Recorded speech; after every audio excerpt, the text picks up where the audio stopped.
there's more than one kind of board, which I'm not sure everybody knows. Talk a little bit about that and how you help people make a decision about forming a board. There are, in business, let's start with just business or in organizations, there are formal boards and informal boards.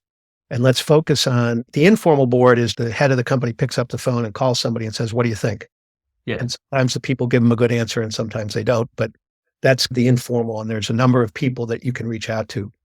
In the formal board, there's probably 1,000 structures, but the two most common structures are an advisory board and a fiduciary board.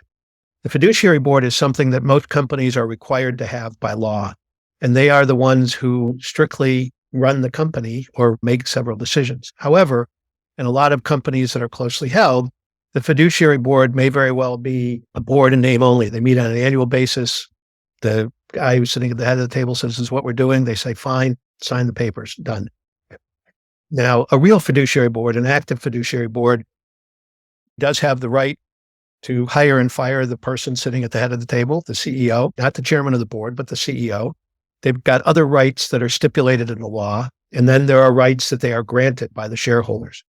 An advisory board, on the other hand, is a much less formal thing that in most cases has absolutely no authority to do anything. However, if you want to have a good formal advisory board, you still have to write a charter for the board. This is what we want you as the board to do. These are the kinds of things that we want you to do. Now, again, the board does not have the authority to do anything, but if they know that these are the general areas that you want their help in, they can be ready and prepared to operate in those areas. Now, from the perspective of what do the board members need to do, the most important thing, especially in an advisory board, is yes, you come at this with a broad range of experience. You are not there necessarily to tell the company what to do. You are there to be a sounding board for the company and to ask questions of the company. You are there to say, when the company says, or when the leadership says, we're thinking about doing this, what do you think? Your role is not to say either, that's the best idea I've ever heard, or you idiot, why would you do that? Yeah. Your role is to say, okay, that's neat. And have you thought about? And what about? And why not? And it's without saying, this is what I think you should do, but it's just asking a number of different questions. The benefit of that, and I think you and I have talked about this in the past, in the case where I was meeting with some folks and the question came up, we were talking about something and I asked a couple of questions and they looked at me on that day and they said, those are from another planet. That's not even something that we can think about, that we want to think about. That was day one.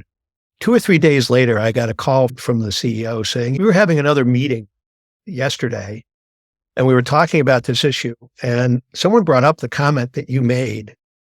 And we then carried it down and we have, as a result of that, come up with just this entirely different thing that we had frankly never thought about. And we would not have thought about it had you not come up with this thought that was, we thought at the time was from another planet. And frankly, it was, but it's okay. We want to go to that other planet. So again, the role of the board is to ask questions, not necessarily within the narrow lane, but to ask questions that will help the organization think. For everyone who would like to get a perfect introduction, just reach out to me, Dan at highcaliberbranding.com.